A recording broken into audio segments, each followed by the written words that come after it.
नमस्कार दोस्तों, स्वागत है ਤੁਹਾਡਾ ਆਪਣੇ YouTube channel exam helper A to Z ਦੇ ਵਿੱਚ। ਅੱਜ ਅਸੀਂ ਪੰਜਾਬੀ ਸਿੱਖਿਆ ਵਿਧੀਆਂ ਤੋਂ ਸੰਬੰਧਿਤ ਜਿਹੜਾ ਟੌਪਿਕ ਪੜ੍ਹਨ ਜਾ ਰਹੇ ਹਾਂ ਉਹ ਹੈ ਭਾਸ਼ਾ ਅਧਿਆਪਨ ਦੇ ਸਿਧਾਂਤ ਅਤੇ ਸਿੱਖਿਆ ਸੂਤਰ। ਇਸ ਤੋਂ ਇਲਾਵਾ ਅੱਜ ਦੇ ਇਸ ਟੌਪਿਕ ਦੇ ਵਿੱਚ ਅਸੀਂ ਇੱਕ ਪ੍ਰੈਕਟਿਸ ਸੈੱਟ ਵੀ ਲੈ ਕੇ ਆਏ ਹਾਂ ਜੋ ਇਸ ਟੌਪਿਕ ਤੋਂ ਸੰਬੰਧਿਤ ਹੈ। ਤਾਂ ਸਭ ਤੋਂ ਪਹਿਲਾਂ ਅਸੀਂ शुरू करते हाँ भाषा अध्यापन के सिद्धांत। भाषा अध्यापन के सिद्धांत दे विच पहला सिद्धांत है रुचि का सिद्धांत। रुचि के सिद्धांत तो की भाव है कि अध्यापक नूं बच्चे की रुचि का हमेशा ध्यान रखना चाहिए है। जदों बच्चे की रुचि पढ़न वाल ना होवे तां उसनूं पढ़ाउणा नहीं चाहिए, क्योंकि बच्चे की रुचि तो बिना जे उसनूं पढ़ाया गया तां उसदे मानसिक विकास के विच रुकावट पैदा होगी। इसलिए अध्यापक नूं ध्यान रखना चाहिए है कि पाठ पुस्तक पढ़ाउण तो पहला उहदे विच बच्चे की रुचि पैदा करे। हुण असीं गल करते हाँ कि एक अध्यापक बच्चे की रुचि पाठ पुस्तक वल किस तरह पैदा कर सकता है। तो अध्यापक नूं चाहिए है कि वह बच्चे के पूर्व ज्ञान के आधार उत्ते ही उहदे सामने नवीन ज्ञान प्रस्तुत करे। पूर्व ज्ञान के आधार उत्ते जदों बच्चे के सामने नवीन ज्ञान प्रस्तुत किया जाता है तो बच्चे की रुचि पढ़न वल हो जाती है। इस तो अलावा अध्यापक नूं वख-वख शिक्षण विधियां नाल पाठ नूं मनोरंजक बना के बच्चे के सामने प्रस्तुत करना चाहिए है। जदों अध्यापक पाठ नूं एक कहानी के तौर पर मनोरंजक बना के बच्चों के सामने प्रस्तुत करता है तो बच्चे की रुचि पाठ पुस्तक वल हो जाती है। इस तो अलावा बच्चों नूं प्रश्न पूछे जान, बच्चों नूं प्रश्न पूछ के भी अध्यापक बच्चे की रुचि पाठ पुस्तक वल पैदा कर सकता है। पर इस विच एक गल ध्यान रखने वाली है कि बच्चे नूं जो भी प्रश्न पूछे जा रहे हैं वो बच्चे के पद्धर के अनुसार होने चाहिए है। बच्चे नूं उहदे पद्धर के अनुसार ही प्रश्न पूछने चाहिए है जिस नाल बच्चा पाठ पुस्तक दे विच रुचि पैदा कर सके। इस तो अलावा बच्चों के नाल प्रेम का विहार किया जाए, उन्होंने किसी भी तरह की सज़ा नहीं देनी चाहिए, क्योंकि बच्चे नूं जदों सज़ा दी जाती है तो उहदे मन दे विच एक भय पैदा हो जाता है। उस डर दे नाल बच्चे की रुचि पाठ पुस्तक वल नहीं हो सकती। तो इस तरह रुचि के सिद्धांत तो भाव है कि बच्चों की रुचि पाठ पुस्तक वल होनी बहुत जरूरी है। बच्चों के विच पाठ पुस्तक नूं पढ़ाउण तो पहला उन्हां दी रुचि पाठ पुस्तक वल पैदा करनी बहुत जरूरी है। इसलिए अध्यापक नवीन पूर्व ज्ञान के आधार उत्ते उन्हां दे सामने नवीन ज्ञान प्रस्तुत करे। इस तो अलावा पाठ नूं वख-वख शिक्षण विधियां के आधार उत्ते मनोरंजक बना के पेश करे। इस तो अलावा बच्चों नूं प्रश्न पूछे अते वो प्रश्न बच्चों के पद्धर के अनुसार ही होने चाहिए है। इस तो अलावा बच्चों नाल प्रेम का विहार किया जाए। इस तरह रुचि के सिद्धांत दे विच बच्चों के विच सब तो पहला कोई भी पाठ पुस्तक नूं पढ़न दे लई रुचि पैदा करना बहुत जरूरी है। दूजा सिद्धांत है क्रियाशीलता का सिद्धांत। क्रियाशीलता के सिद्धांत तो भाव है करके सीखना। जदों कोई बच्चा कोई काम नूं आप करता है तो उस काम दे विच बच्चे की रुचि हो जाती है। तो बच्चे नूं कोई भी काम करन लई देना बहुत जरूरी है। बच्चा क्रिया द्वारा ही सीखता है, जिथों तक हो सके उस नूं सीखण का मौका देना चाहिए है। तो बच्चा सब तो वध सीख सकता है। तो कोई भी काम आप करे तो वह सब तो वध सीखता है। क्रियाशीलता के सिद्धांत दे विच अध्यापक किस तरह बच्चे नूं क्रियाशील रख सकता है हुण असीं गल करांगे। तो स्कूल दे विच बच्चों के विच वाद विवाद प्रतियोगिता करा के बच्चों के विच रुचि पैदा की जा सकती है अते उन्हां नूं क्रियाशील रखा जा सकता है। इस तो अलावा भाषण प्रतियोगिता नाल अते मुकाबले करा के भी एक अध्यापक बच्चे नूं क्रियाशील रख सकता है। हुण असीं गल करते हाँ तीजे सिद्धांत बारे जिहड़ा है जीवन नाल समवाय का सिद्धांत। जीवन नाल समवाय के सिद्धांत तो भाव है कि बच्चों की जो भी पाठ पुस्तकां है उन्हां दी सामग्री का संबंध ਬੱਚੇ ਦੇ ਜੀਵਨ ਨਾਲ ਜ਼ਰੂਰ ਜੋੜਨਾ ਚਾਹੀਦਾ ਹੈ। ਕੋਈ ਵੀ ਪਾਠ ਪੁਸਤਕ ਹੈ, ਉਹਦੀ ਸਾਮਗਰੀ ਨੂੰ ਜੇ ਬੱਚੇ ਦੇ ਜੀਵਨ ਨਾਲ ਜੋੜ ਕੇ ਪੜ੍ਹਾਇਆ ਜਾਵੇਗਾ ਤਾਂ ਬੱਚਾ ਉਹਦੇ ਵਿੱਚ ਰੁਚੀ ਲਵੇਗਾ ਅਤੇ ਵੱਧ ਸਿੱਖ ਸਕੇਗਾ। ਇਸ ਲਈ ਬੱਚੇ ਦੀ ਜਿਹੜੀ ਵੀ ਪਾਠ ਪੁਸਤਕ ਹੈ ਉਹਦੀ ਸਾਮਗਰੀ ਦਾ ਸੰਬੰਧ ਬੱਚੇ ਦੇ ਜੀਵਨ ਨਾਲ ਜੋੜ ਕੇ ਪੜ੍ਹਾਉਣਾ ਚਾਹੀਦਾ ਹੈ, ਨਹੀਂ ਤਾਂ ਬੱਚਾ ਸਿੱਖਣ ਵਿੱਚ ਰੁਚੀ ਨਹੀਂ ਲਵੇਗਾ। ਚੌਥਾ ਸਿਧਾਂਤ ਹੈ ਬੋਲਚਾਲ ਦਾ ਸਿਧਾਂਤ। ਭਾਸ਼ਾ ਨੂੰ ਬੋਲਚਾਲ ਦੇ ਮਾਧਿਅਮ ਨਾਲ ਹੀ ਸਿਖਾਇਆ ਜਾਂਦਾ ਹੈ। ਬੋਲਚਾਲ ਦੇ ਮਾਧਿਅਮ ਨਾਲ ਸਿਖਾਉਣਾ ਚਾਹੀਦਾ ਹੈ ਕਿਉਂਕਿ ਭਾਸ਼ਾ ਦਾ ਸੰਬੰਧ ਬੋਲਣ ਅਤੇ ਸੁਣਨ ਨਾਲ ਹੈ। ਇਸ ਲਈ ਬੋਲਚਾਲ ਭਾਸ਼ਾ ਅਧਿਆਪਨ ਲਈ ਬਹੁਤ ਉਪਯੋਗੀ ਹੈ। ਤਾਂ ਬੱਚੇ ਨੂੰ ਬੋਲਚਾਲ ਦੇ ਮਾਧਿਅਮ ਨਾਲ ਸਿਖਾਉਣਾ ਚਾਹੀਦਾ ਹੈ, ਜਿਸ ਨਾਲ ਬੱਚਾ ਵੱਧ ਸਿੱਖ ਸਕੇ। ਇੱਕ ਅਧਿਆਪਕ ਬੋਲਚਾਲ ਦੇ ਨਾਲ ਬੱਚੇ ਨੂੰ ਸਿਖਾਉਂਦਾ ਹੈ ਤਾਂ ਉਹਦੇ ਕੀ ਫਾਇਦੇ ਹੋ ਸਕਦੇ ਹੈ, ਉਹਨਾਂ ਦੇ ਬਾਰੇ ਅਸੀਂ ਗੱਲ ਕਰਦੇ ਹਾਂ ਕਿ ਬੋਲਚਾਲ ਦੁਆਰਾ ਭਾਸ਼ਾ ਸਿੱਖਣ ਵਿੱਚ ਸਮਾਂ ਘੱਟ ਲੱਗਦਾ ਹੈ। ਇਸ ਤੋਂ ਇਲਾਵਾ ਬੱਚਿਆਂ ਦਾ ਧਿਆਨ ਦੂਜੇ ਪਾਸੇ ਨਹੀਂ ਜਾਂਦਾ ਅਤੇ ਭਾਸ਼ਾ ਵੱਲ ਆਕਰਸ਼ਿਤ ਅਤੇ ਇਕਾਗਰ ਹੋ ਜਾਂਦਾ ਹੈ। ਬੋਲਚਾਲ ਦੇ ਮਾਧਿਅਮ ਨਾਲ ਬੱਚਿਆਂ ਦਾ ਧਿਆਨ ਭਾਸ਼ਾ ਵੱਲ ਆਕਰਸ਼ਿਤ ਹੁੰਦਾ ਹੈ ਅਤੇ ਬੱਚੇ ਇਕਾਗਰ ਹੋ ਕੇ ਸੁਣਦੇ ਹੈ। ਇਸ ਤੋਂ ਇਲਾਵਾ ਇਸ ਪद्धਤੀ ਨਾਲ ਪ੍ਰਾਪਤ ਗਿਆਨ ਸਥਾਈ ਹੁੰਦਾ ਹੈ। ਜਦੋਂ ਅਧਿਆਪਕ ਬੋਲਦਾ ਹੈ ਅਤੇ ਬੱਚਾ ਸੁਣ ਕੇ ਸਿੱਖਦਾ ਹੈ ਤਾਂ ਬੱਚੇ ਦਾ ਗਿਆਨ ਵੀ ਸਥਾਈ ਹੁੰਦਾ ਹੈ।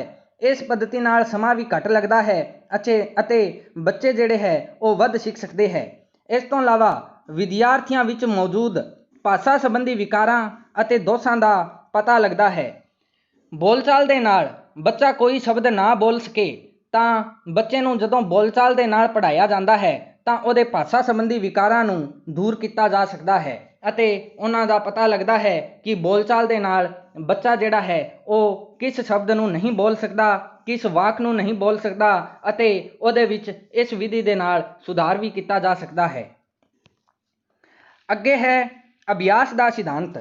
ਅਸੀਂ ਕੋਈ ਵੀ ਕੰਮ ਕਰਦੇ ਹਾਂ ਉਸ ਦੇ ਵਿੱਚ ਨਿਪੁੰਨਤਾ ਹਾਸਿਲ ਕਰਨ ਦੇ ਲਈ ਅਭਿਆਸ ਬਹੁਤ ਜ਼ਰੂਰੀ ਹੈ। ਭਾਸ਼ਾ ਇੱਕ ਕਲਾ ਹੈ। ਹੁਣ ਅਸੀਂ ਗੱਲ ਕਰੀਏ ਕਿ ਭਾਸ਼ਾ ਕਲਾ ਹੈ ਜਾਂ ਵਿਗਿਆਨ, ਤਾਂ ਭਾਸ਼ਾ ਵਿਗਿਆਨ ਤੋਂ ਵੱਧ ਕਲਾ ਹੈ ਅਤੇ ਕਲਾ ਵਿੱਚ ਮੁਹਾਰਤ ਹਾਸਿਲ ਕਰਨ ਦੇ ਲਈ ਅਭਿਆਸ ਦੀ ਲੋੜ ਪੈਂਦੀ ਹੈ। ਤਾਂ ਬੱਚੇ ਨੂੰ ਵੱਧ ਤੋਂ ਵੱਧ ਅਭਿਆਸ ਕਰਾਉਣਾ ਚਾਹੀਦਾ ਹੈ, ਜਿਸ ਨਾਲ ਬੱਚਾ ਪਾਠ ਪੁਸਤਕਾਂ ਦੇ ਵਿੱਚ ਅਤੇ ਆਪਣੇ ਜੋ ਵੀ ਸਿਲੇਬਸ ਹੈ ਉਹਦੇ ਵਿੱਚ ਮੁਹਾਰਤ ਹਾਸਿਲ ਕਰ ਸਕੇ। ਤਾਂ ਅਭਿਆਸ ਦੇ ਸਿਧਾਂਤ ਤੋਂ ਭਾਵ ਹੈ ਕਿ ਬੱਚੇ ਨੂੰ ਵੱਧ ਤੋਂ ਵੱਧ ਅਭਿਆਸ ਕਰਵਾਇਆ ਜਾਏ, ਜਿਸ ਨਾਲ ਭਾਸ਼ਾ ਦੇ ਵਿੱਚ ਬੱਚੇ ਦੀ ਰੁਚੀ ਵੱਧ ਸਕੇ, ਉਹਨੂੰ ਭਾਸ਼ਾ ਦਾ ਗਿਆਨ ਵੱਧ ਤੋਂ ਵੱਧ ਹੋ ਸਕੇ। ਛੇਵਾਂ ਹੈ ਅਨੁਪਾਤ ਅਤੇ ਕਰਮ ਦਾ ਸਿਧਾਂਤ। ਅਨੁਪਾਤ ਅਤੇ ਕਰਮ ਦੇ ਸਿਧਾਂਤ ਤੋਂ ਭਾਵ ਹੈ ਕਿ ਅਧਿਆਪਕ ਨੂੰ ਕੋਈ ਵੀ ਪਾਠ ਪੁਸਤਕ ਜਾਂ ਵਿਸ਼ਾ ਵਸਤੂ ਇੱਕ ਨਿਸ਼ਚਿਤ ਅਨੁਪਾਤ ਅਤੇ ਨਿਸ਼ਚਿਤ ਕਰਮ ਦੇ ਵਿੱਚ ਹੀ ਪੜ੍ਹਾਉਣੀ ਚਾਹੀਦੀ ਹੈ। ਭਾਸ਼ਾ ਅਧਿਆਪਨ ਦੇ ਦੋ ਮੁੱਖ ਅੰਗ ਹੈ, ਇੱਕ ਹੈ ਗ੍ਰਹਿਣ ਕਰਨਾ ਅਤੇ ਦੂਜਾ ਹੈ ਅਭਿਵਿਅਕਤ ਕਰਨਾ। ਬੱਚਾ ਸਭ ਤੋਂ ਪਹਿਲਾਂ ਸੁਣ ਕੇ ਗ੍ਰਹਿਣ ਕਰਦਾ ਹੈ ਅਤੇ ਉਹ ਤੋਂ ਬਾਅਦ ਬੋਲ ਕੇ ਅਤੇ ਲਿਖ ਕੇ ਆਪਣੇ ਵਿਚਾਰਾਂ ਨੂੰ ਅਭਿਵਿਅਕਤ ਕਰਦਾ ਹੈ। ਤਾਂ ਬੱਚੇ ਨੂੰ ਇੱਕ ਨਿਸ਼ਚਿਤ ਅਨੁਪਾਤ ਅਤੇ ਕਰਮ ਦੇ ਵਿੱਚ ਹੀ ਪੜ੍ਹਾਉਣਾ ਚਾਹੀਦਾ ਹੈ। ਇਸ ਤੋਂ ਇਲਾਵਾ ਅਧਿਆਪਕ ਨੂੰ ਅਧਿਐਨ ਦੇ ਮੁੱਖ ਉਦੇਸ਼ ਜਿਵੇਂ ਕਿ ਸੁਣਨ, ਬੋਲਣ, ਪੜ੍ਹਨ, ਲਿਖਣ, ਇਹਨਾਂ ਕੌਸ਼ਲਾਂ ਦਾ ਇੱਕ ਕਰਮ ਅਨੁਸਾਰ ਹੀ ਅਤੇ ਇਹਨਾਂ ਚਾਰਾਂ ਉੱਤੇ ਇੱਕੋ ਜਿਹਾ ਜ਼ੋਰ ਦੇਣਾ ਚਾਹੀਦਾ ਹੈ, ਜਿਸ ਨਾਲ ਬੱਚਾ ਵੱਧ ਤੋਂ ਵੱਧ ਸਿੱਖ ਸਕੇ। ਅੱਗੇ ਹੈ ਬਾਲ ਕੇਂਦਰਿਤਤਾ ਦਾ ਸਿਧਾਂਤ। ਬਾਲ ਕੇਂਦਰਿਤਤਾ ਦੇ ਸਿਧਾਂਤ ਤੋਂ ਭਾਵ ਹੈ ਕਿ ਬੱਚੇ ਨੂੰ ਆਪ ਕਰਕੇ ਸਿੱਖਣ ਦੇ ਵੱਧ ਤੋਂ ਵੱਧ ਮੌਕੇ ਦਿੱਤੇ ਜਾਵੇ। ਵਰਤਮਾਨ ਯੁੱਗ ਦੇ ਵਿੱਚ ਸਿੱਖਿਆ ਬਾਲ ਕੇਂਦਰਿਤ ਹੈ ਅਤੇ ਇਹ ਪ੍ਰਸ਼ਨ ਵੀ ਵਾਰ-ਵਾਰ ਪੁੱਛਿਆ ਜਾਂਦਾ ਹੈ ਕਿ ਵਰਤਮਾਨ ਯੁੱਗ ਦੇ ਵਿੱਚ ਸਿੱਖਿਆ ਹੈ ਬਾਲ ਕੇਂਦਰਿਤ, ਅਧਿਆਪਕ ਕੇਂਦਰਿਤ, ਪਾਠ ਪੁਸਤਕ ਕੇਂਦਰਿਤ ਜਾਂ ਉਪਰੋਕਤ ਸਾਰੇ। ਤਾਂ ਇਹਦਾ ਸਹੀ ਉੱਤਰ ਹੋਵੇਗਾ ਬਾਲ ਕੇਂਦਰਿਤ। ਵਰਤਮਾਨ ਯੁੱਗ ਦੇ ਵਿੱਚ ਸਿੱਖਿਆ ਬਾਲ ਕੇਂਦਰਿਤ ਹੈ। ਅਧਿਆਪਕ ਲਈ ਜ਼ਰੂਰੀ ਹੈ ਕਿ ਉਹ ਅਧਿਆਪਨ ਦੇ ਸਮੇਂ ਬਾਲਕਾਂ ਦੇ ਪੱਧਰ, ਰੁਚੀ, ਯੋਗਤਾ ਆਦਿ ਨੂੰ ਧਿਆਨ ਵਿੱਚ ਰੱਖੇ। ਤਾਂ ਇਸ ਤਰ੍ਹਾਂ ਨਾਲ ਇੱਕ ਅਧਿਆਪਕ ਬਾਲਕਾਂ ਨੂੰ ਵੱਧ ਤੋਂ ਵੱਧ ਮੌਕੇ ਦੇ ਕੇ ਉਹਨਾਂ ਦੇ ਗਿਆਨ ਦੇ ਵਿੱਚ ਵਾਧਾ ਕਰ ਸਕਦਾ ਹੈ। ਅੱਠਵਾਂ ਹੈ ਨਿਸ਼ਚਿਤ ਉਦੇਸ਼। ਨਿਸ਼ਚਿਤ ਉਦੇਸ਼ ਦੇ ਪਾਠ ਸਮੱਗਰੀ ਦਾ ਸਿਧਾਂਤ। ਨਿਸ਼ਚਿਤ ਉਦੇਸ਼ ਅਤੇ ਪਾਠ ਸਮੱਗਰੀ ਦਾ ਸਿਧਾਂਤ। ਭਾਸ਼ਾ ਅਧਿਆਪਨ ਦੇ ਕਈ ਉਦੇਸ਼ ਹੁੰਦੇ ਹਨ। ਇਹਨਾਂ ਉਦੇਸ਼ਾਂ ਦੀ ਪ੍ਰਾਪਤੀ ਲਈ ਬੱਚੇ ਦੇ ਗਿਆਨ, ਕੌਸ਼ਲ, ਰੁਚੀ ਦਾ ਵਿਕਾਸ ਕਰਨਾ ਲਾਜ਼ਮੀ ਹੁੰਦਾ ਹੈ। ਇੱਕ ਅਧਿਆਪਕ ਦੇ ਕਲਾਸ ਵਿੱਚ ਬੱਚਿਆਂ ਦੇ ਪਾਠ ਪੁਸਤਕਾਂ ਨੂੰ ਪੜ੍ਹਾਉਣ ਤੋਂ ਪਹਿਲਾਂ ਉਸ ਦੇ ਕਈ ਉਦੇਸ਼ ਹੁੰਦੇ ਹੈ ਅਤੇ ਅਧਿਆਪਕ ਨੂੰ ਚਾਹੀਦਾ ਹੈ ਕਿ ਇਹਨਾਂ ਉਦੇਸ਼ਾਂ ਨੂੰ ਪ੍ਰਾਪਤ ਕਰਨ ਦੇ ਲਈ ਬੱਚੇ ਦੇ ਗਿਆਨ, ਕੌਸ਼ਲ, ਰੁਚੀ ਦਾ ਵਿਕਾਸ ਕਰਨਾ ਬਹੁਤ ਜ਼ਰੂਰੀ ਹੈ। ਅਧਿਆਪਕ ਨੂੰ ਸਿੱਖਿਆ ਦੇਣ ਤੋਂ ਪਹਿਲਾਂ ਪਾਠ ਦੇ ਉਦੇਸ਼ਾਂ ਅਤੇ ਉਹਨਾਂ ਉਦੇਸ਼ਾਂ ਦੀ ਪ੍ਰਾਪਤੀ ਲਈ ਵਿਸ਼ਾ ਸਮੱਗਰੀ ਦੀ ਚੋਣ ਬੱਚਿਆਂ ਦੇ ਪੱਧਰ ਦੇ ਅਨੁਸਾਰ ਹੀ ਕਰਨੀ ਚਾਹੀਦੀ ਹੈ। ਜਿਹੜਾ ਬੱਚਿਆਂ ਦਾ ਪੱਧਰ ਹੈ, ਉਹਨਾਂ ਦਾ ਲੈਵਲ ਹੈ, ਉਹਨਾਂ ਦੇ ਅਨੁਸਾਰ ਹੀ ਅਧਿਆਪਕ ਨੂੰ ਬੱਚਿਆਂ ਦੀ ਪਾਠ ਸਮੱਗਰੀ ਦੀ ਚੋਣ ਕਰਨੀ ਚਾਹੀਦੀ ਹੈ, ਜਿਸ ਨਾਲ ਬੱਚੇ ਵੱਧ ਤੋਂ ਵੱਧ ਸਿੱਖ ਸਕਦੇ ਹੈ। ਤਾਂ ਨਿਸ਼ਚਿਤ ਉਦੇਸ਼ ਦੇ ਪਾਠ ਸਮੱਗਰੀ ਦਾ ਸਿਧਾਂਤ ਤੋਂ ਭਾਵ ਹੈ ਕਿ ਬੱਚਿਆਂ ਨੂੰ ਜੋ ਕੁਝ ਵੀ ਪੜ੍ਹਾਇਆ ਜਾਵੇ, ਉਹਨਾਂ ਦੇ ਜਿਹੜੇ ਵੀ ਗਿਆਨ ਹੈ, ਉਹਨਾਂ ਦਾ ਜੋ ਵੀ ਕੌਸ਼ਲ ਹੈ, ਉਹਨਾਂ ਦੀ ਜੋ ਵੀ ਰੁਚੀ ਹੈ, ਉਹਦੇ ਵਿਕਾਸ ਕਰਨ ਦੇ ਲਈ ਉਹਨਾਂ ਨੂੰ ਵੱਖ-ਵੱਖ ਸਿੱਖਣ ਵਿਧੀਆਂ ਦੇ ਨਾਲ, ਉਹਨਾਂ ਨੂੰ ਵੱਖ-ਵੱਖ ਸਿੱਖਣ ਸਮੱਗਰੀ ਦੇ ਨਾਲ ਉਹਨਾਂ ਨੂੰ ਪੜ੍ਹਾਇਆ ਜਾਵੇ ਅਤੇ ਉਹਨਾਂ ਦੇ ਪੱਧਰ ਦੇ ਅਨੁਸਾਰ ਹੀ ਇਹਨਾਂ ਦਾ ਪ੍ਰਯੋਗ ਕੀਤਾ ਜਾਵੇ। 9ਵਾਂ ਸਿਧਾਂਤ ਹੈ ਲਿਖਣ ਕਾਰਜ ਤੋਂ ਪਹਿਲਾਂ ਮੌਖਿਕ ਕਾਰਜ ਦਾ ਸਿਧਾਂਤ। ਲਿਖਣ ਕਾਰਜ ਤੋਂ ਪਹਿਲਾਂ ਮੌਖਿਕ ਕਾਰਜ ਦਾ ਸਿਧਾਂਤ। ਵਰਣਮਾਲਾ ਲਿਖਣ ਸਿਖਾਉਣ ਤੋਂ ਪਹਿਲਾਂ ਪੜ੍ਹਨ ਦਾ ਅਭਿਆਸ ਕਰਵਾਇਆ ਜਾਵੇ, ਕਿਉਂਕਿ ਸਭ ਤੋਂ ਪਹਿਲਾਂ ਬੱਚਾ ਬੋਲਣਾ ਸਿੱਖਦਾ ਹੈ। ਜਿਵੇਂ ਕਿ ਸਾਡੇ ਘਰਾਂ ਦੇ ਵਿੱਚ ਵੀ ਜਿਹੜੇ ਬੱਚੇ ਹੁੰਦੇ ਹੈ, ਉਹਨਾਂ ਨੂੰ ਅਸੀਂ ਸਭ ਤੋਂ ਪਹਿਲਾਂ ਬੋਲਣਾ ਸਿਖਾਉਂਦੇ ਹਾਂ। ਜਿਵੇਂ ਕਿ ਬੱਚੇ ਨੂੰ ਕਹਿੰਦਾ ਹਾਂ ਕਿ ਊੜਾ, ਤਾਂ ਬੱਚਾ ਬੋਲਦਾ ਹੈ ਊੜਾ। ਉਸ ਤੋਂ ਬਾਅਦ ਬੱਚੇ ਨੂੰ ਅਸੀਂ ਊੜਾ ਲਿਖਾਉਣਾ ਸਿਖਾਉਂਦੇ ਹਾਂ। ਤਾਂ ਇਸ ਲਈ ਲਿਖਣ ਕਾਰਜ ਤੋਂ ਪਹਿਲਾਂ ਮੌਖਿਕ ਕਾਰਜ ਦਾ ਸਿਧਾਂਤ ਤੋਂ ਭਾਵ ਹੈ ਕਿ ਲਿਖਣ ਕਾਰਜ ਕਰਨ ਤੋਂ ਪਹਿਲਾਂ ਬੱਚੇ ਨੂੰ ਬੋਲਣਾ ਸਿਖਾਇਆ ਜਾਵੇ, ਜਿਸ ਦੇ ਨਾਲ ਉਹਨਾਂ ਦੀ ਤਰੁੱਟੀਆਂ ਘੱਟ ਕੀਤੀ ਜਾ ਸਕਦੀ ਹੈ। ਅੱਗੇ ਹੈ ਲਿਖਣ ਤੇ ਬੋਲਣ ਵਿੱਚ ਸੁਮੇਲਤਾ ਦਾ ਸਿਧਾਂਤ। ਲਿਖਣ ਅਤੇ ਬੋਲਣ ਵਿੱਚ ਸੁਮੇਲਤਾ ਦਾ ਸਿਧਾਂਤ। ਲਿਖਣ ਅਤੇ ਬੋਲਣ ਨੂੰ ਵੱਖ-ਵੱਖ ਕਿਰਿਆਵਾਂ ਨਾ ਸਮਝਦੇ ਹੋਏ ਇਹਨਾਂ ਨੂੰ ਸੁਮਤ ਰੱਖਣੀ ਚਾਹੀਦੀ ਹੈ, ਕਿਉਂਕਿ ਇਹਨਾਂ ਦੀ ਅਣਦੇਖੀ ਕਰਨ ਨਾਲ ਸ਼ਬਦਾਂ, ਜੋੜਾਂ ਵਿੱਚ ਗਲਤੀ ਹੋ ਸਕਦੀ ਹੈ। ਇਸ ਤੋਂ ਭਾਵ ਹੈ ਕਿ ਬੱਚੇ ਨੂੰ ਲਿਖਣ ਅਤੇ ਬੋਲਣ ਵਿੱਚ ਸੁਮੇਲਤਾ ਰੱਖਣੀ ਬਹੁਤ ਜ਼ਰੂਰੀ ਹੈ, ਕਿਉਂਕਿ ਬੱਚਾ ਜੋ ਵੀ ਬੋਲਦਾ ਹੈ, ਇਹ ਜ਼ਰੂਰੀ ਨਹੀਂ ਕਿ ਉਹ ਉਸ ਨੂੰ ਲਿਖ ਵੀ ਸਕੇਗਾ। ਤਾਂ ਬੋਲਣ ਅਤੇ ਲਿਖਣ ਦੇ ਵਿੱਚ ਸੁਮੇਲਤਾ ਦਾ ਧਿਆਨ ਰੱਖਣਾ ਬਹੁਤ ਜ਼ਰੂਰੀ ਹੈ। ਲਿਖਣ ਅਤੇ ਬੋਲਣ ਨੂੰ ਵੱਖ-ਵੱਖ ਕਿਰਿਆਵਾਂ ਨਾ ਸਮਝਦੇ ਹੋਏ ਉਹਨਾਂ ਨੂੰ ਸੁਮਤ ਰੱਖਣੀ ਚਾਹੀਦੀ ਹੈ, ਕਿਉਂਕਿ ਇਹਨਾਂ ਦੀ ਅਣਦੇਖੀ ਕਰਨ ਨਾਲ ਸ਼ਬਦਾਂ, ਜੋੜਾਂ ਵਿੱਚ ਗਲਤੀ ਹੋ ਸਕਦੀ ਹੈ। ਕਿਉਂਕਿ ਬੱਚਾ ਇੱਕ ਵਾਕ ਬੋਲ ਤਾਂ ਸਕਦਾ ਹੈ, ਜੇ ਉਸ ਵਾਕ ਨੂੰ ਲਿਖਣਾ ਪਵੇ ਤਾਂ ਕੀ ਬੱਚਾ ਉਹ ਸਹੀ ਲਿਖ ਸਕੇਗਾ? ਤਾਂ ਇਸ ਲਈ ਲਿਖਣ ਅਤੇ ਬੋਲਣ ਵਿੱਚ ਸੁਮੇਲਤਾ ਦਾ ਹੋਣਾ ਬਹੁਤ ਜ਼ਰੂਰੀ ਹੈ। ਅੱਗੇ ਹੈ ਸਿੱਖਿਆ ਸੂਤਰ ਦੀ ਵਰਤੋਂ ਦਾ ਸਿਧਾਂਤ। ਹੁਣ ਅਸੀਂ ਸਿੱਖਿਆ ਸੂਤਰਾਂ ਬਾਰੇ ਗੱਲ ਕਰਾਂਗੇ। ਤਾਂ ਪਹਿਲਾ ਸਿੱਖਿਆ ਸੂਤਰ ਹੈ ਗਿਆਤ ਤੋਂ ਅਗਿਆਤ ਵੱਲ। ਬੱਚਿਆਂ ਨੂੰ ਵਰਤਮਾਨ ਗਿਆਨ ਨੂੰ ਆਧਾਰ ਮੰਨ ਕੇ ਅਧਿਆਪਕ ਨਵੀਨ ਗਿਆਨ ਦਾ ਪਰਿਚੈ ਕਰਾ ਸਕਦਾ ਹੈ।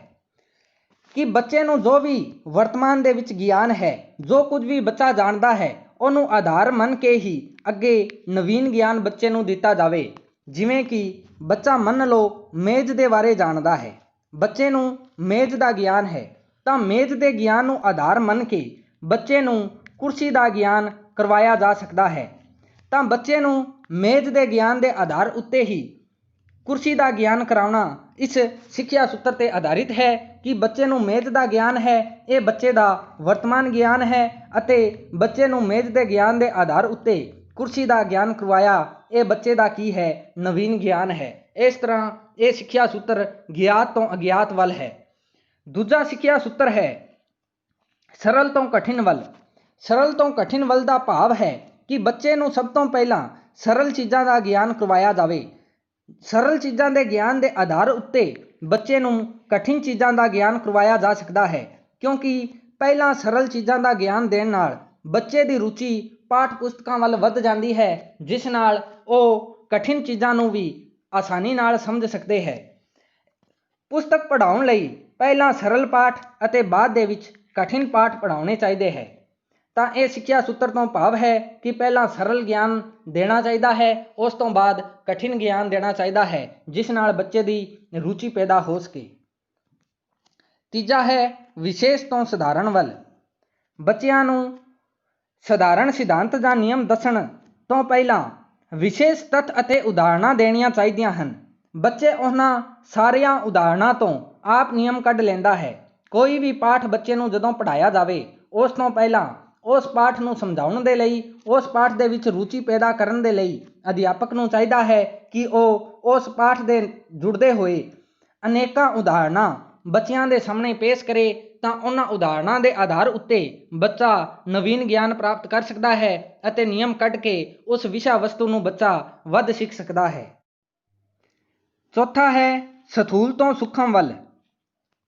ਸਥੂਲ ਤੋਂ ਭਾਵ ਹੈ ਵੱਡਾ ਰੂਪ ਅਤੇ ਸੂਖਮ ਤੋਂ ਭਾਵ ਹੈ ਛੋਟਾ ਰੂਪ। ਬੱਚਾ ਆਰੰਭ ਵਿੱਚ ਸੂਖਮ ਭਾਵਾਂ ਅਤੇ ਵਿਚਾਰਾਂ ਨੂੰ ਸਮਝ ਨਹੀਂ ਸਕਦਾ। ਉਸ ਦੇ ਸਾਹਮਣੇ ਸਥੂਲ ਭਾਵਾਂ ਅਤੇ ਵਿਚਾਰ ਸਰਲ ਹੁੰਦੇ ਹਨ। ਅਧਿਆਪਕ ਸਥੂਲ ਅਤੇ ਸਪਸ਼ਟ ਉਦਾਹਰਣਾਂ ਦੁਆਰਾ ਸੂਖਮ ਗੱਲਾਂ ਦਾ ਗਿਆਨ ਕਰਾ ਸਕਦਾ ਹੈ।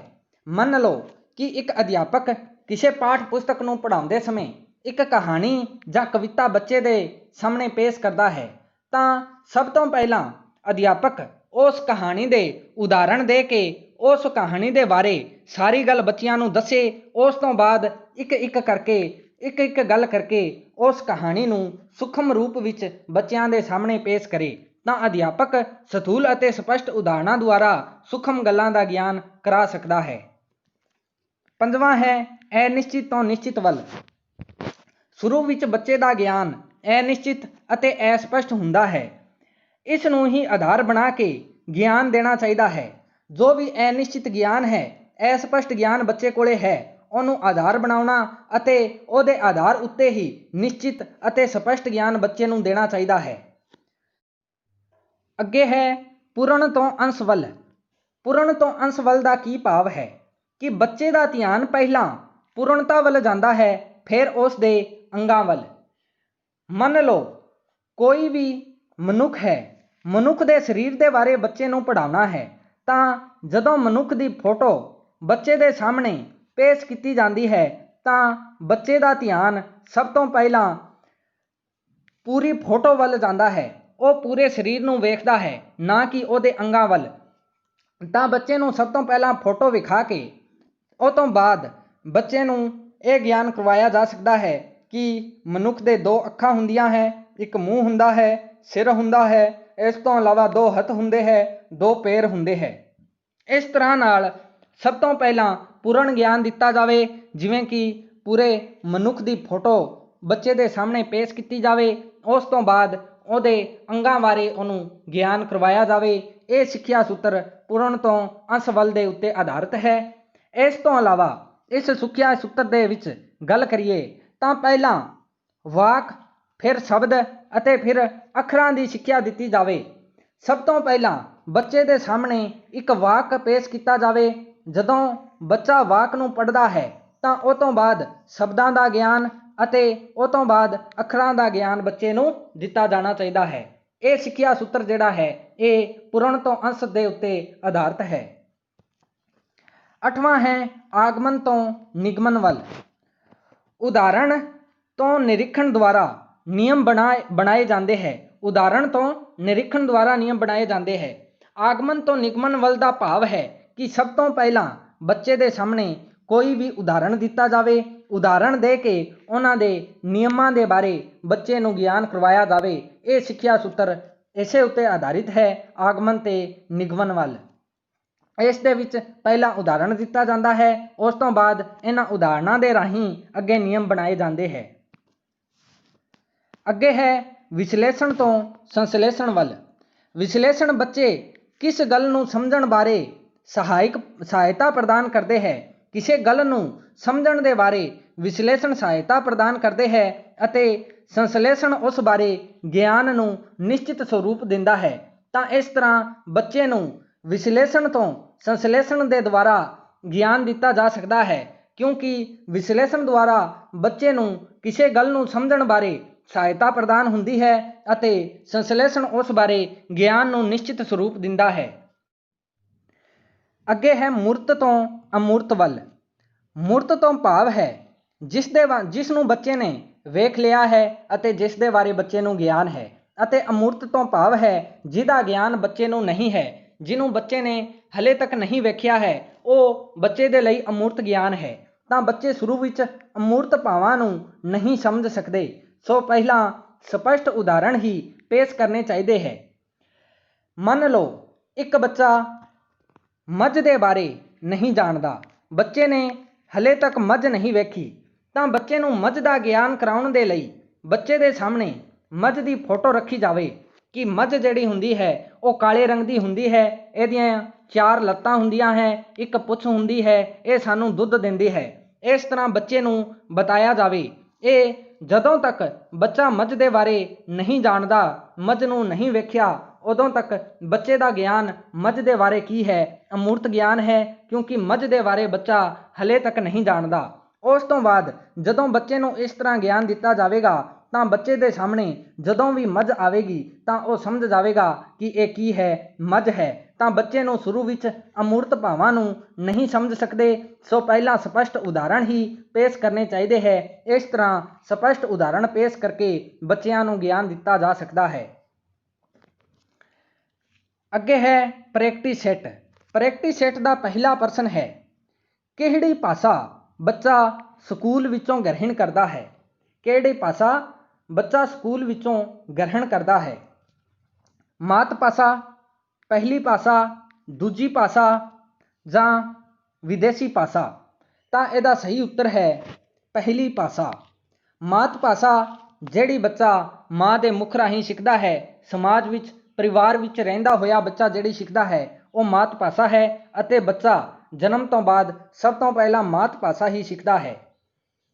ਪਹਿਲੀ ਭਾਸ਼ਾ ਤੋਂ ਭਾਵ ਹੈ ਕਿ ਜਿਸ ਇਲਾਕੇ ਵਿੱਚ ਬੱਚਾ ਰਹਿ ਰਿਹਾ ਹੈ ਅਤੇ ਸਕੂਲ ਵਿੱਚ ਜਾ ਕੇ ਉਹ ਭਾਸ਼ਾ ਬੱਚਾ ਸਿੱਖਦਾ ਹੈ। ਜਿਵੇਂ ਕਿ ਪੰਜਾਬ ਵਿੱਚ ਰਹਿੰਦਾ ਹੋਇਆ ਬੱਚਾ ਸਕੂਲ ਵਿੱਚ ਜਾ ਕੇ ਪੰਜਾਬੀ ਭਾਸ਼ਾ ਸਿੱਖਦਾ ਹੈ ਤਾਂ ਇਹ ਪਹਿਲੀ ਭਾਸ਼ਾ ਹੈ।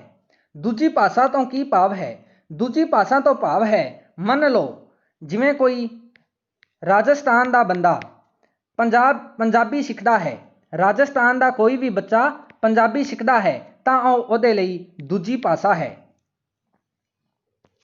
ਤਾਂ ਕਿਹੜੀ ਭਾਸ਼ਾ ਸਕੂਲ ਵਿੱਚ ਗ੍ਰਹਿਣ ਕੀਤੀ ਜਾਂਦੀ ਹੈ? ਤਾਂ ਪਹਿਲੀ ਭਾਸ਼ਾ। ਵਿਦੇਸ਼ੀ ਭਾਸ਼ਾ ਤੋਂ ਭਾਵ ਹੈ ਵਿਦੇਸ਼ਾਂ ਦੀ ਭਾਸ਼ਾ। ਦੂਜਾ ਪ੍ਰਸ਼ਨ ਹੈ, ਭਾਸ਼ਾ ਸਿਖਾਉਣ ਦਾ ਸੁਭਾਵਿਕ ਕ੍ਰਮ ਹੈ। ਭਾਸ਼ਾ ਸਿਖਾਉਣ ਦਾ ਸੁਭਾਵਿਕ ਕ੍ਰਮ ਹੈ ਲਿਖਣਾ, ਬੋਲਣਾ, ਪੜ੍ਹਨਾ ਅਤੇ ਸਮਝਣਾ। ਦੂਜਾ ਹੈ ਸਮਝਣਾ, ਲਿਖਣਾ, ਪੜ੍ਹਨਾ ਅਤੇ ਬੋਲਣਾ। ਤੀਜਾ ਹੈ ਪੜ੍ਹਨਾ, ਸਮਝਣਾ, ਬੋਲਣਾ ਅਤੇ ਲਿਖਣਾ। ਚੌਥਾ ਹੈ ਬੋਲਣਾ, ਸਮਝਣਾ, ਪੜ੍ਹਨਾ ਅਤੇ ਲਿਖਣਾ। ਤਾਂ ਇਹਦਾ ਸਹੀ ਉੱਤਰ ਹੈ ਚੌਥਾ, ਬੋਲਣਾ, ਸਮਝਣਾ, ਪੜ੍ਹਨਾ ਅਤੇ ਲਿਖਣਾ। ਭਾਸ਼ਾ ਸਿਖਾਉਣ ਦਾ ਇੱਕ ਸਹੀ ਕ੍ਰਮ ਜਿਹੜਾ ਹੈ ਉਹ ਹੈ ਸਭ ਤੋਂ ਪਹਿਲਾਂ ਬੋਲਣਾ, ਬੋਲਣ ਤੋਂ ਬਾਅਦ ਸਮਝਣਾ, ਸਮਝ ਕੇ ਪੜ੍ਹਨਾ ਅਤੇ ਅੰਤ ਦੇ ਵਿੱਚ ਲਿਖਣਾ। ਤਾਂ ਇਹ ਭਾਸ਼ਾ ਸਿਖਾਉਣ ਦਾ ਸਹੀ ਕ੍ਰਮ ਹੈ। ਬੱਚਾ ਵਾਤਾਵਰਣ ਤੋਂ ਭਾਸ਼ਾ ਸਿੱਖਦਾ ਹੈ। ਬੱਚਾ ਵਾਤਾਵਰਣ ਤੋਂ ਭਾਸ਼ਾ ਸਿੱਖਦਾ ਹੈ ਬੋਲ ਕੇ, ਦੇਖ ਕੇ, ਅਨੁਕਰਨ ਦੁਆਰਾ ਅਤੇ ਅਨੁਭਵ ਦੁਆਰਾ।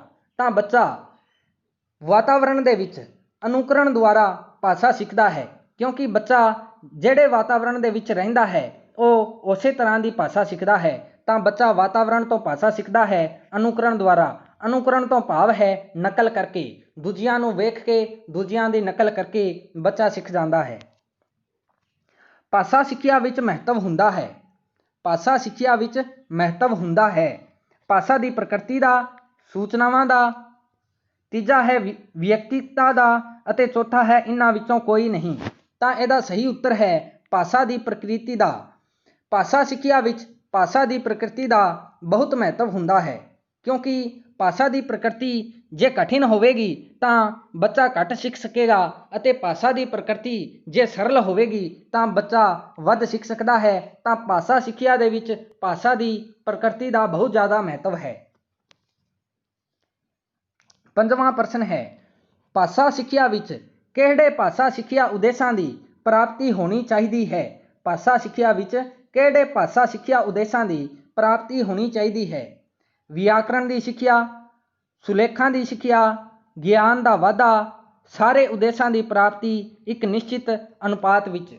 ਤਾਂ ਇਸ ਦਾ ਸਹੀ ਉੱਤਰ ਹੈ ਕਿ ਭਾਸ਼ਾ ਸਿੱਖਿਆ ਵਿੱਚ ਸਾਰੇ ਉਦੇਸ਼ਾਂ ਦੀ ਪ੍ਰਾਪਤੀ ਇੱਕ ਨਿਸ਼ਚਿਤ ਅਨੁਪਾਤ ਦੇ ਵਿੱਚ ਅਤੇ ਕਰਮ ਦੇ ਵਿੱਚ ਹੋਣੀ ਬਹੁਤ ਜ਼ਰੂਰੀ ਹੈ। ਇਹ ਗੱਲ ਅਸੀਂ ਆਪਾਂ ਪਹਿਲਾਂ ਪੜ੍ਹ ਵੀ ਚੁੱਕੇ ਹਾਂ।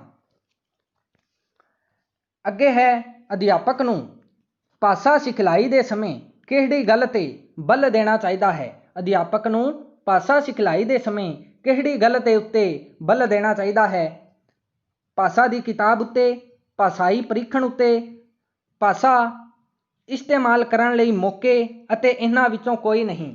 ਤਾਂ ਅਧਿਆਪਕ ਨੂੰ ਭਾਸ਼ਾ ਸਿਖਲਾਈ ਸਮੇਂ ਇੱਕ ਗੱਲ ਦਾ ਧਿਆਨ ਰੱਖਣਾ ਚਾਹੀਦਾ ਹੈ ਕਿ ਬੱਚਿਆਂ ਨੂੰ ਭਾਸ਼ਾ ਇਸਤੇਮਾਲ ਕਰਨ ਦੇ ਲਈ ਵੱਧ ਤੋਂ ਵੱਧ ਮੌਕੇ ਦਿੱਤੇ ਜਾਣ, ਜਿਸ ਨਾਲ ਬੱਚੇ ਵੱਧ ਤੋਂ ਵੱਧ ਸਿੱਖ ਸਕਣ। ਤਾਂ ਇਹਦਾ ਸਹੀ ਉੱਤਰ ਹੈ ਭਾਸ਼ਾ ਇਸਤੇਮਾਲ ਕਰਨ ਲਈ ਮੌਕੇ। 7ਵਾਂ ਪ੍ਰਸ਼ਨ ਹੈ, ਜਦੋਂ ਕੋਈ ਗੈਰ ਪੰਜਾਬੀ ਭਾਸ਼ਾ ਸਿੱਖਦਾ ਹੈ ਉਸ ਲਈ ਉਹ ਕਿਹੜੀ ਹੋਵੇਗੀ। ਜਦੋਂ ਕੋਈ ਗੈਰ ਪੰਜਾਬੀ ਭਾਸ਼ਾ ਸਿੱਖਦਾ ਹੈ ਤਾਂ ਉਸ ਲਈ ਉਹ ਭਾਸ਼ਾ ਕਿਹੜੀ ਹੋਵੇਗੀ। ਪਹਿਲਾ ਹੈ ਮਾਤ ਭਾਸ਼ਾ, ਦੂਜਾ ਪਹਿਲੀ ਭਾਸ਼ਾ, ਤੀਜਾ ਦੂਜੀ ਭਾਸ਼ਾ ਅਤੇ ਚੌਥਾ ਹੈ ਰਾਸ਼ਟਰੀ ਭਾਸ਼ਾ।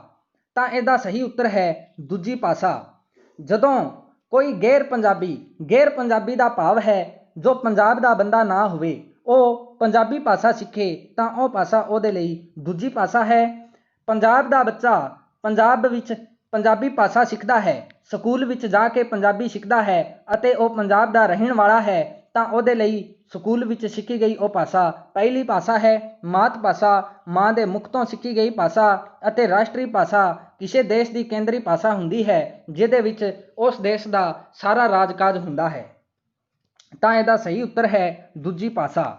8ਵਾਂ ਹੈ, ਇੱਕ ਅਧਿਆਪਕ ਜਮਾਤ ਵਿੱਚ ਪੜ੍ਹਾਉਣ ਤੋਂ ਪਹਿਲਾਂ ਇੱਕ ਉਦਾਹਰਣ ਦਿੰਦੀ ਹੈ। ਇੱਕ ਅਧਿਆਪਿਕਾ ਜਮਾਤ ਵਿੱਚ ਪੜ੍ਹਾਉਣ ਤੋਂ ਪਹਿਲਾਂ ਇੱਕ ਉਦਾਹਰਣ ਦਿੰਦੀ ਹੈ ਅਤੇ ਫਿਰ ਵਿਸ਼ਲੇਸ਼ਣ ਨਾਲ ਨਿਯਮ ਕਢਵਾਉਂਦੀ ਹੈ। ਉਸ ਦੀ ਇਹ ਸਿਖਲਾਈ ਵਿਧੀ ਕਿਹੜੀ ਹੈ। ਆਗਮਨ ਵਿਧੀ, ਨਿਗਮਨ ਵਿਧੀ, ਖੇਡ ਵਿਧੀ ਜਾਂ ਪਾਠ ਸੰਸਰਗ ਵਿਧੀ। ਤਾਂ ਇਹਦਾ ਸਹੀ ਉੱਤਰ ਹੈ ਆਗਮਨ ਵਿਧੀ।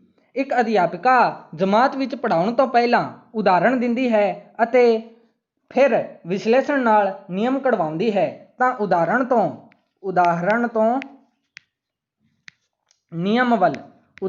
ਨਿਯਮ ਵੱਲ ਜਿਹੜਾ ਸਿੱਖਿਆ ਸੂਤਰ ਹੁੰਦਾ ਹੈ ਉਹ ਆਗਮਨ ਵਿਧੀ ਹੁੰਦੀ ਹੈ। ਤਾਂ ਇਹਦਾ ਸਹੀ ਉੱਤਰ ਹੈ ਆਗਮਨ ਵਿਧੀ। ਤੇ ਇਹ ਸੀ ਸਾਡੇ ਅੱਜ ਦਾ ਇਹ ਟੌਪਿਕ। ਜੇ ਤੁਹਾਨੂੰ ਇਹ ਵੀਡੀਓ ਪਸੰਦ ਆਇਆ ਹੋਵੇ ਤਾਂ ਵੀਡੀਓ ਨੂੰ ਵੱਧ ਤੋਂ ਵੱਧ ਲਾਈਕ ਕਰੋ, ਵੱਧ ਤੋਂ ਵੱਧ ਸ਼ੇਅਰ ਕਰੋ ਅਤੇ ਸਾਡੇ YouTube channel exam helper A to Z ਨੂੰ ਵੱਧ ਤੋਂ ਵੱਧ ਸਬਸਕ੍ਰਾਈਬ ਕਰੋ। ਧੰਨਵਾਦ।